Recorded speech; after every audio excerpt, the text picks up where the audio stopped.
Okay, well, as many as you gardeners know or don't know, first timers, when you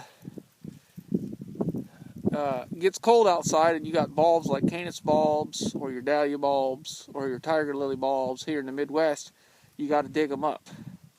And as you can see from my neoprene ski mask and my hooded up in my gloves, we got a nasty cold front in here in the last couple of days in Missouri, which is early for this time of year. So I'm out digging my bulbs up, and I thought I'd post this on YouTube and show some other beginners or other people if they want to put tips in the comments below when I'm done on what you do with your bulbs.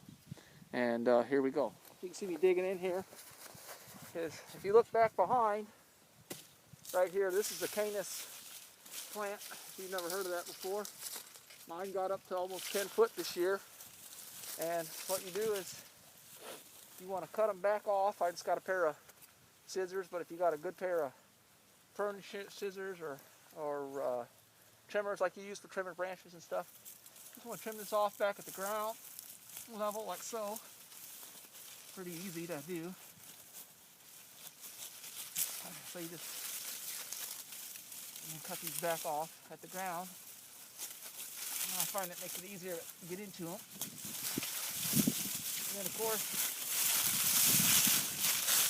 with it being so cold, you can see a little bit of frost.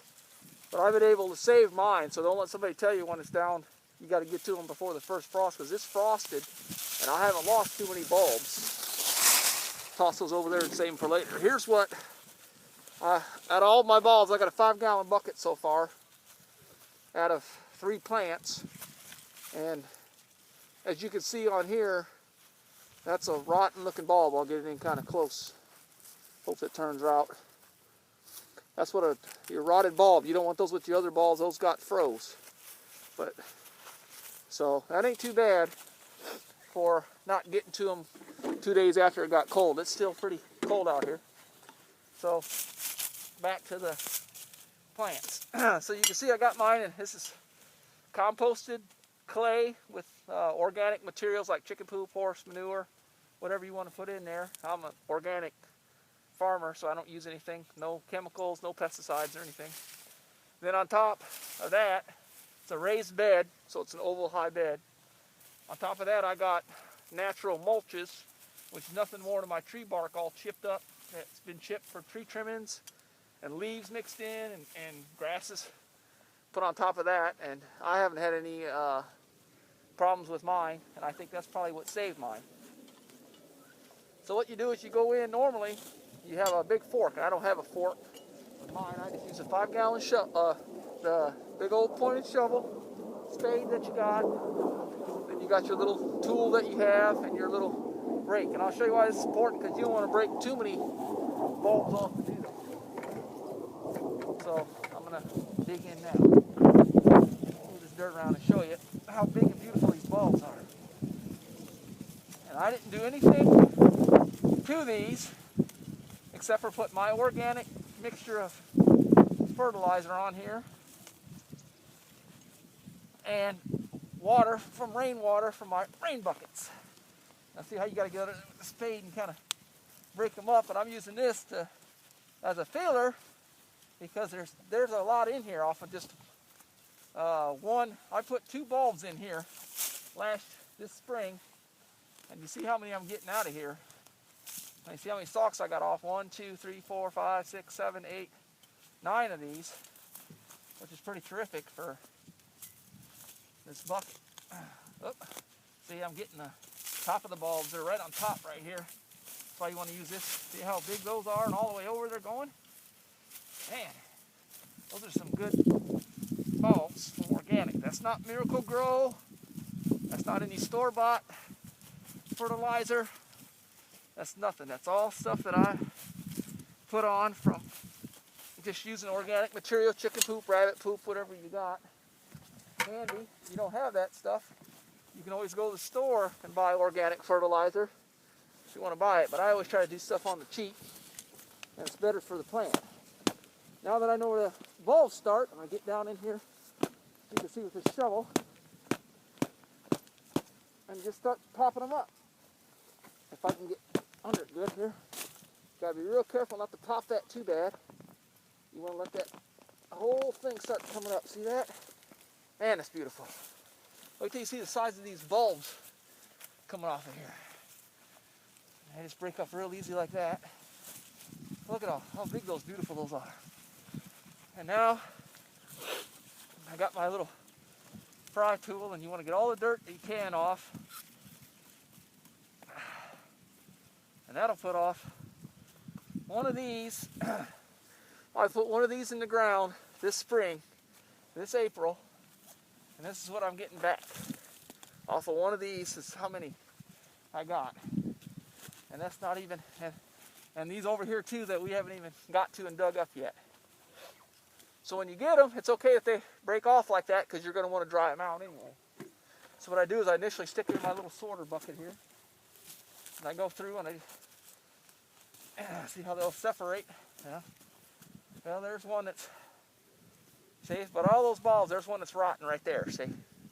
You can see the difference between a still good bulb that you can dry out in your basement, keep about 55, 60 degrees, 50, I'd say 55, 50 at the warmest. In your garage, you want to keep them pretty aired out. Now, I'll show that on another video, but this one's just digging them out of the ground. But you can see, rotten, no good, you want to get rid of. A good bulb that'll still put off another, well, you see how many I'm getting from it so far. At least a 5-gallon bucket full from one bulb, so you can't beat that on Canis bulbs.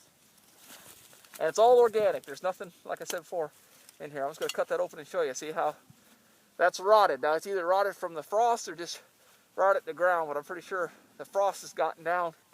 That's why you want to, the frost has gotten into these and carried it all the way down into the bulb. As you can see here, they're gotten into that bulb and froze it. And that's one that you want to get out here and get it before I'm getting them. But like I said before, it's because we had a cold frost coming here early. We're 30 degrees colder than we normally are this time of year.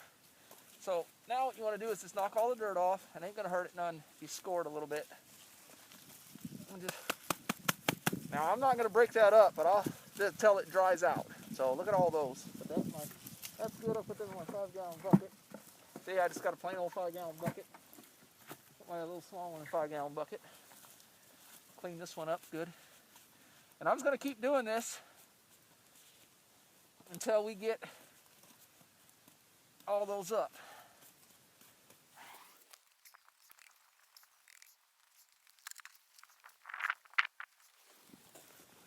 And you see, they're a shallow bulb. You only want to cover them just above the bulb and put them in the ground. That's why you want to get out here and have to dig these up when you get down to freezing. We're at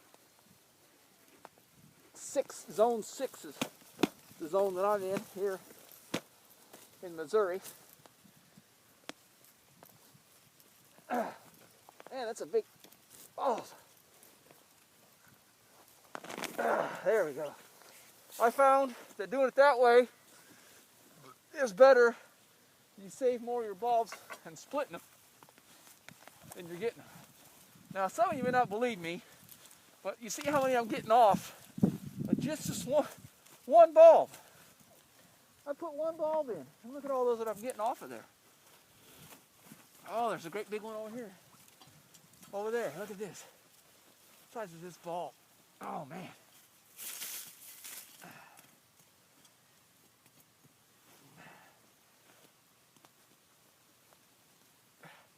I'm here. Get under there with that shovel. That won't even come up with a spade. My gosh.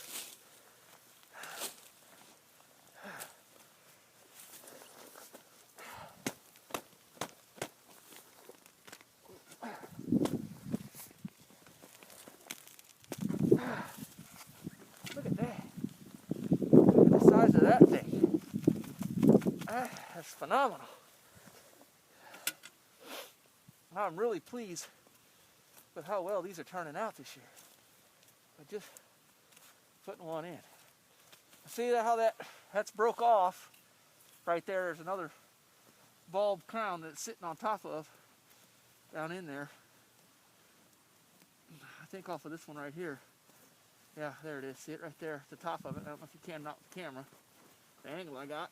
There's another big one. I'm going to try to, if I can still salvage that because it broke clean. And I'll just put that in my bucket.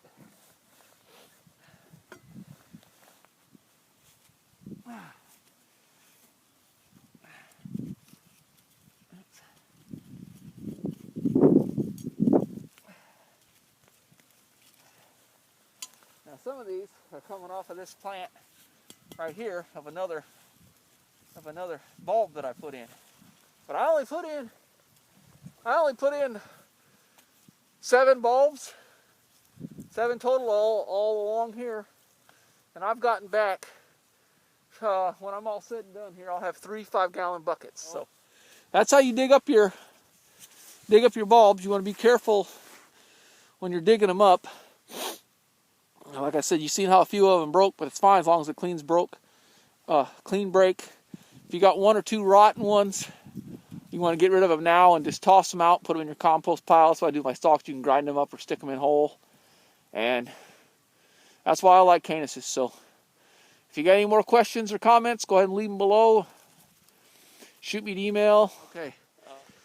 Here's how many bulbs I ended up with out of 6 at the beginning. You can see, I'd say 3.5 to 4 gallon buckets worth of just 6 bulbs. Now here's all the tools that I just used. If you watch the video, you'll see just a regular old shovel, a pair of scissors, spade, and a little hook tool. And out of all them 6 bulbs, it's 17 degrees the wind chill out here today. Probably about 38. I'd say I got what there? 1, 2, 3, 4, 5 rotten bulbs that didn't make it because I didn't get to them in time for the frost. But I was able to save 3.5 gallon buckets full. As you can see, there's the stalks that I cut. I just cut them and tossed them over my pasture. I'm making a part 2 of this video on how to dry them and store them for the winter. As of right now, it's fall, so you want to dig them up because they're a tender bulb, like I said before. And that's it for now until I post part 2, which I hope to get done in a couple days.